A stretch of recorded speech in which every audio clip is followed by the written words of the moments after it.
Hello and welcome to Comic Culture. I'm Terrence Dollard, a professor in the Department of Mass Communication at the University of North Carolina at Pembroke. My guest today is Sean Wang. He is a cartoonist and a writer. His most recent work is Runners, and he's also worked on The Tick. Sean, welcome to Comic Culture. Thanks for having me. Glad to be here. So I guess we'll get started with how you got started. How did you get your foot in the door of the exciting industry of comics? I actually had an unusual way in that I pretty much started out as a writer and artist, and that was on the Tick comics for New England Comics. And most of us remember The Tick. Well, I remember The Tick from the comics, but a lot of folks know The Tick from the animated series or from the Fox live-action series, or heck, even the forthcoming series on Amazon Prime. So when you were working on The Tick, were you working on the actual book with The Tick in it, or are you working on like Man-Eating Cow, or are they just handing you the keys to the kingdom right off? It was surprisingly the keys to the kingdom, or the city, I guess, as it were. It was pretty much it had been fallow for a little bit because Ben Edlund had done the original issues, and I encourage everyone to go back and read those original Ben Edlund issues. I think it's only like 13 or 12 issues. But he was working on the cartoon at the time, and then I think the TV series. So they hadn't been doing a whole lot of comics. So they were looking to start it up again, and I was local. And at the time, I had submitted them my Runners full script for the first story arc. And they actually liked my writing and art, so they asked if I wanted to work on the Tick instead, and I absolutely did. Yeah, you know, the great thing about The Tick is it was such a fun book in that it looked at superheroes, so it had the high adventure, but it also was looking at it as sort of, you know, with a satirical bent to it. So in writing a book like that, because Runners is a great adventure book, but when you're asked as a writer to switch gears and go into something that's a little bit more, you know, I guess comedic, how do you figure out that fine balance between silly and effective storytelling? It was tough, I mean, but not too hard, because jumping into the Tick universe at that point, there had already been a lot of groundwork laid as far as tone and some of the characters. I ended up introducing a lot of new characters and actually added the dynamic of adding Tick and Arthur to a super team of equally dysfunctional heroes. So it was a lot of fun, and in some ways it was definitely easier than doing a sci-fi book, because with a sci-fi world like Runners, a lot of time has to go into the concepting and designing of the world and designing of the different aliens and races and all that. So at least with the Tick, it was a quote-unquote real world. So at least in that way, it was easier to get into. Well, I was reading, I guess it's the first arc, Bad Goods, pardon me, in Runners. And what impressed me, besides the fun story, I think one of the critics said that this was how Star Wars should make comics. But you created, I mean, I don't know how many alien species. You managed to give them they all have their own distinct look. Every one of the characters, the lead characters, has their own personality. So when you're designing these worlds, are you thinking in terms of what these species are like, or are you just thinking what, you know, character type you want, and, you know, they just kind of draw themselves? A little bit of both. I mean, I definitely had certain archetypes in mind, and I've always been a fan of group books as opposed to, like, growing up, I never got into like the single hero books like Spider-Man or Captain America. It was always like the Avengers or X-Men. For me, it was always about a group dynamic. So I definitely wanted to do a group book where each character kind of was physically and just personality-wise his own thing. Like every character could be someone's favorite. So I definitely wanted to put a lot of time and effort into designing each of the aliens, and like you said, making each one look very distinct. And the good thing with it being a sci-fi book is I could kind of take the ball and run with it design-wise, as far as coming up with really cool aliens and different looks between them.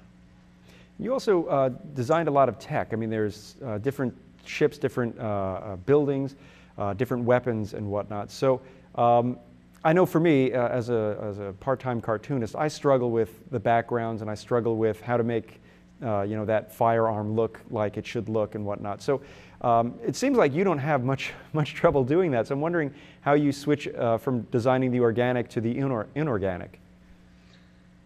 Well, fun fact, I actually went to school for architecture. So I do have that element of drafting in my skill set. I didn't have the love of buildings to go along with it, which is why I got out of architecture and into comic illustration. I just liked drawing people and I guess aliens more than drawing buildings. But I guess I always did have a little bit of that skill set of drawing the mechanical. Um, so yeah, I mean, it's been just a lot of fun drawing the tech, although definitely that's a lot of work. And in some ways, I mean, we see this a lot with Star Wars. The Millennium Falcon becomes a character in and of itself. The Death Star is a character in and of itself. And you've created these, the ships that the runners are traveling in, and they've sort of become the characters as part of this as well. You know, where the shields can go up and down, or we need the rear shields, or the front guns aren't working. So when you're designing something like this, are you thinking in terms of what their functionality should be before you start to write, or is it something where as you're putting the book together, you're like, you know what, this is going to happen now? Again, yeah, a little bit of both. It's one of those where when I design the ship, there's like on the front of the ship, there's just this big mass of greebly bits.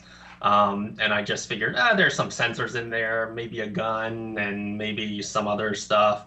And then at a certain point when I'm drawing, there's a sequence where they're escaping from the city station. And I decided that they needed their forward guns to blast through something. And I just figured, all right, I guess that greebly area has a gun in it.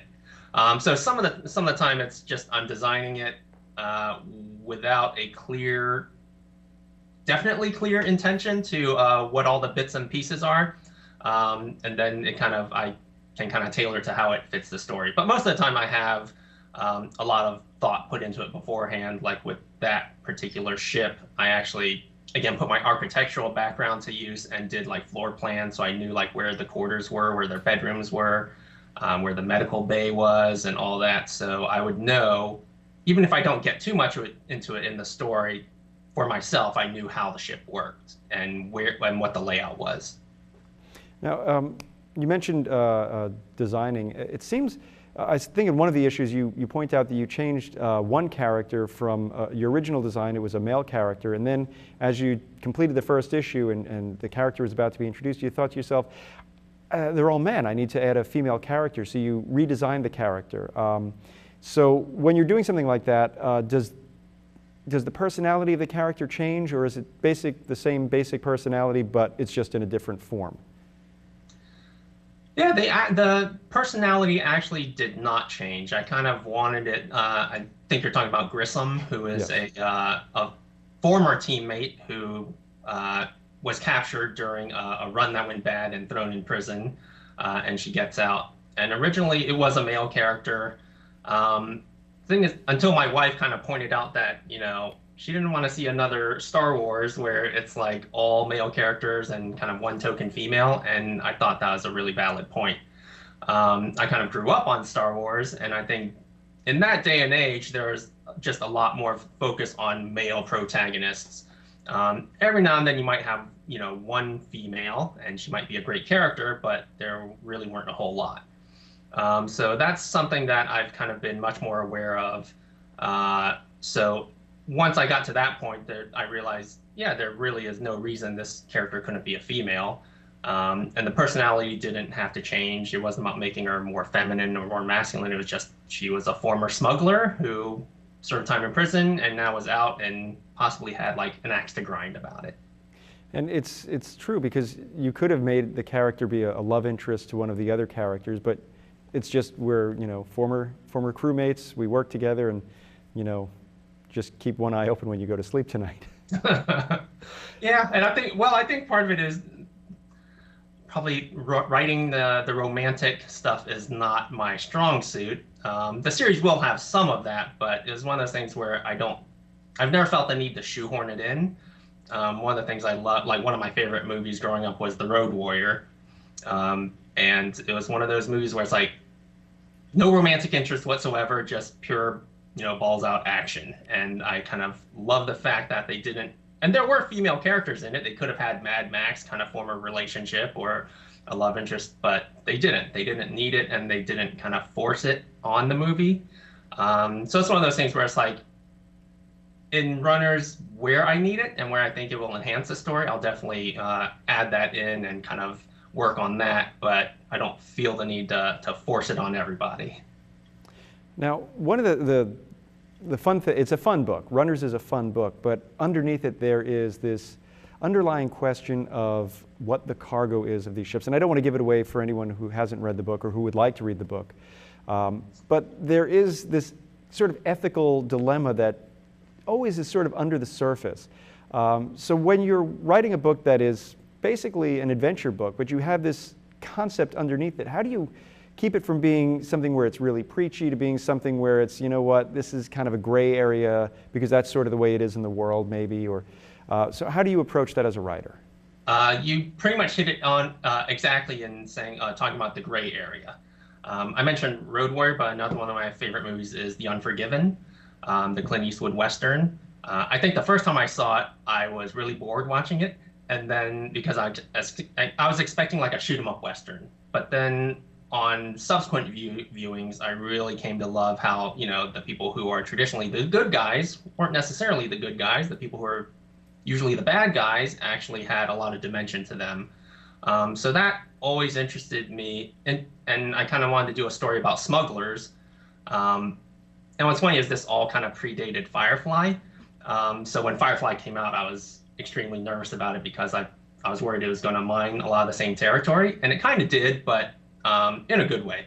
And with Runners, it's treading that kind of similar ground where you have smugglers where by nature what they're doing is against the law and they're moving, you know, illicit cargo, but they're not necessarily terrible people.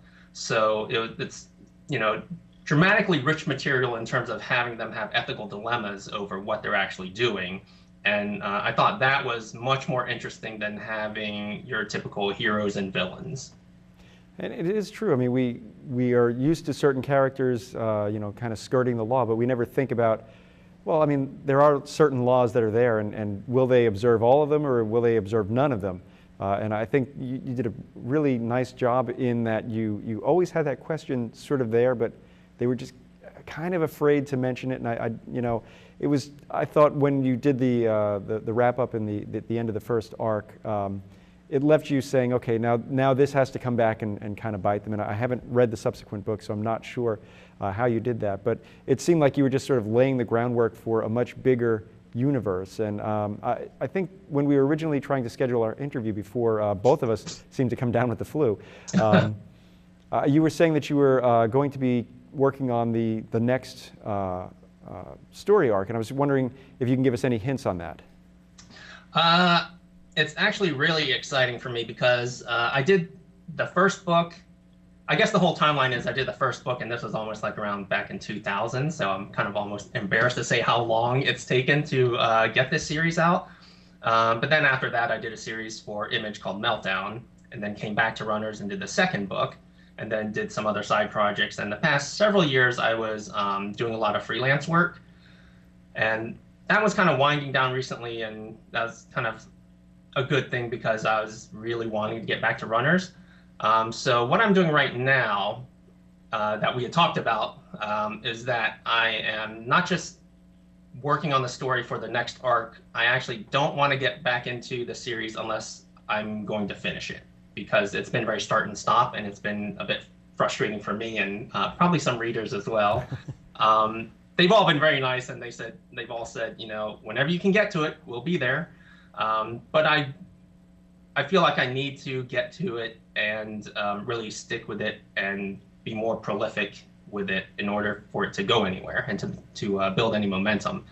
So what I'm doing right now is I'm actually figuring out and breaking down the story for the entire rest of the series. So right now in this one spare bedroom, I have a whole wall just covered with Post-its where I'm breaking it down into probably like the next 8 books.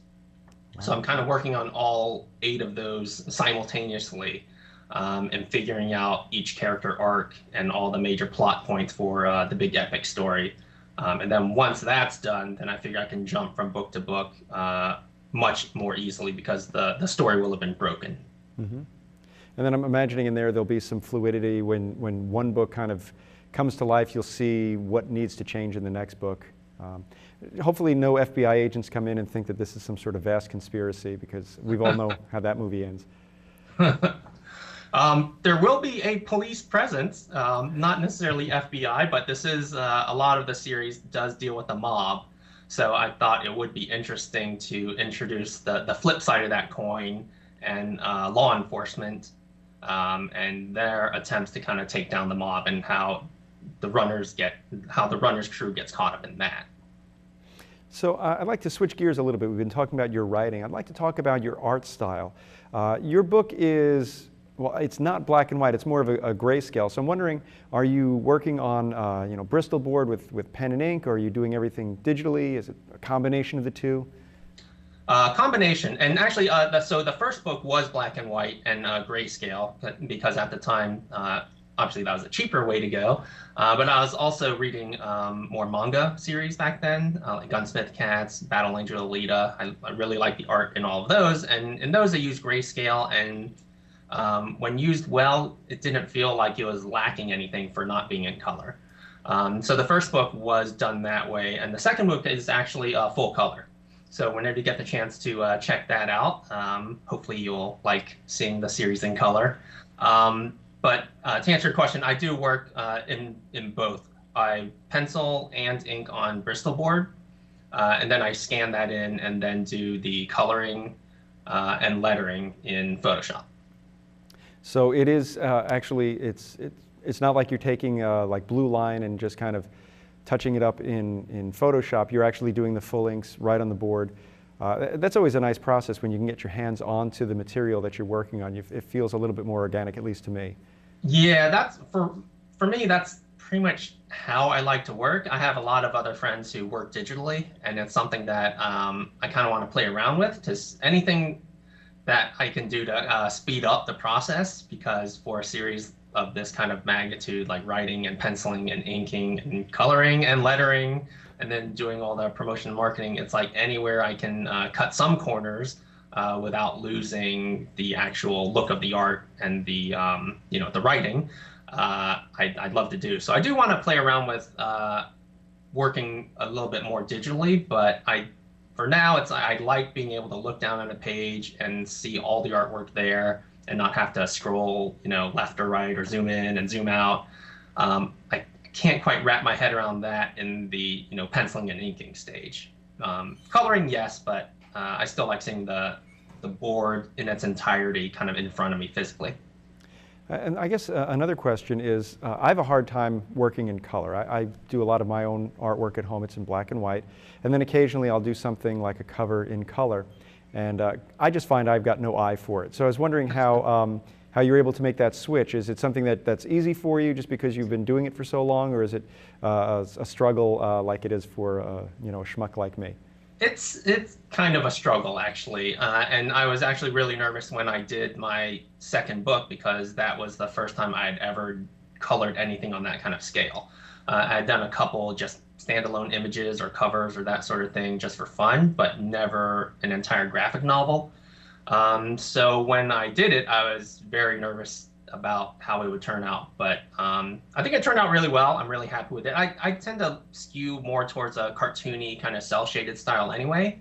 Not to say that the art itself is simple. The art, I've put in a lot of detail and it's kind of complicated, but the coloring itself, I kind of like to keep kind of clean and not overly rendered. So at least in that aspect, that makes the job of coloring a little bit easier for me. I always tend to go towards that classic comic style where they had sort of that perhaps a more limited palette, but if you take a look at a lot of the modern books, everything's blended, it's very cinematic, and in some cases very dark. So you're saying that you kind of go towards the old school approach in terms of color? I do. I still like, both in story tone and in look, I still kind of like things to be lighter, to have more of a fun feel. So with the story, even though I plan to get into this epic kind of mob and intergalactic war story, and there will be some dark elements to it, I still always want the overall vibe to be kind of light and fun, and I want the artwork to reflect that as well. So that's why I kind of have fun looking aliens and I kind of want to keep the colors and the artwork itself a little bit on the light side and not get too dredged down with, hatching and cross hatching and a lot of areas of black and kind of dark or muddy colors. And I guess we can move a little bit from the creator side. Let's talk about the fact that you do a lot of self-publishing. How do you go and get a book published? Are you just having to go into the bank account and write a blank check to well, not a blank check, but a check to the printer? Or is this something where you can go to someone who's maybe looking to, an action lab, let's say, where they find creators who have books already written and they're looking to kind of partner up? How did you get your books published? Yeah, I did. I went the self-publishing route for the first 2 books. Interestingly enough, way back with the first volume, when I was still doing the single issues, I did shop it around to different publishers. What's funny is at the time, a lot of publishers were saying sci-fi doesn't really sell, which I kind of found surprising because I figured almost, a good 95% of people at Comic-Cons are there in some fashion because of Star Wars. And Runners has kind of that space opera fun feel of Star Wars, so I thought it's very much in that same tone. So it's not like hard sci-fi. So I thought it was a very approachable kind of space adventure. But at the time, I wasn't able to find a publisher, so I decided to just go the self-publishing route. And like you said, it's basically if you have, if you can scrape together a little bit of money, then you can just, find a printer, print it, and then try to get it into stores. That part is actually the harder part of the self-publishing, just trying to get word of mouth and get the series out there. So with the second volume, I actually decided to put it online as a webcomic. And it's all kind of an attempt to get as many eyes on it as possible. So I can certainly see, I mean, in this day and age, the local comic shops are generally ordering, either people come in with the pull list or they can only order a few comics because you've got to pay for it up front. So the little publishers got a hard time kind of getting their foot in the door in the retail space. But on the web, I'm thinking it's both easier and more difficult because you've got to figure out, I mean, I put my comic on my website and I do a page a week, but I'll be double dipped if I can get people to look at it. So how do you get people to look at this? I know you've got a track record beyond, what I have. So I'm just wondering if you could share some of your marketing tips with our audience. Well, what's interesting is I think both venues have the same problem, which is, with the print comics, there's just so much to choose from that the stores, understandably, can't order everything, so they kind of pick and choose. And when I think webcomics first came out and the digital landscape, everyone thought that was going to be the game changer, and in some ways it kind of is, but in other ways there's still this glut of material that's out there, and there's just so much content that it's hard to stand out.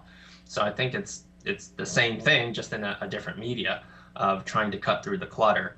For me, it's hard for me to answer that because as I was saying, I've been doing freelance for the past several years. So in that time, unfortunately, I haven't been able to put the time towards Runners and kind of keep an online presence up as far as that goes. But since I'm in the process of ramping up the series again, that's definitely something I'm going to be looking into and trying to post more on social media and get an Instagram and Twitter and Tumblr presence going, and then just get Runners Universe going again, which is the website where I have the whole comic online.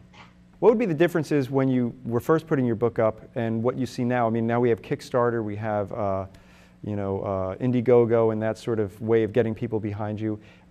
Is it something where you can use something like that to get, let's say, a publisher interested in working on the book, or would that just be, again, let's see if we can go to an established a publisher who might give you a pitch meeting now that you've been doing so much freelancing?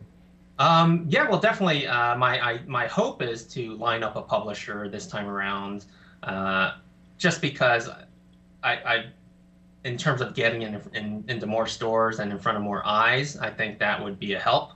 So that's my main goal. But failing that, then I would go back to self-publishing. And I do think it has changed a lot with Patreon and with Kickstarter. With the second book that I had, I kind of posted all online and then ran a Kickstarter. And the Kickstarter actually did really well, and I was able to fund the printing of the book. So that is an option out there that I would explore if the publisher thing didn't work out. Okay, and in the time that we have remaining in our conversation, I met you at Dragon Con in Atlanta, and you said you're from Massachusetts. And that's a bit of a haul to come down for a weekend, and I guess you've got to pay for the table and all that other stuff. So are you the type who's going from con to con, setting up the table, trying to meet as many fans as possible, or do you sort of pick and choose a few key conventions to go to kind of find that audience? Right now I'm just picking and choosing, but it's mostly because it's been a bit fallow as far as I haven't really been putting out new work in the past couple years. The second book came out probably 2013, so I kind of, after a while, it's like I don't want to hit the same shows with the same books that I've had for years. So I've kind of scaled back on the conventions in the past couple years.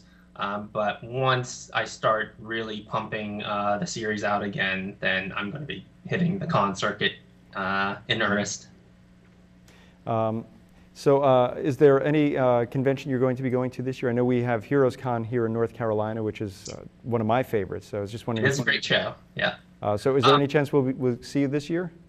This year, no. It's one of those things where it's like in these kind of off years where I don't have something really new to push, I kind of stick with what's close to home.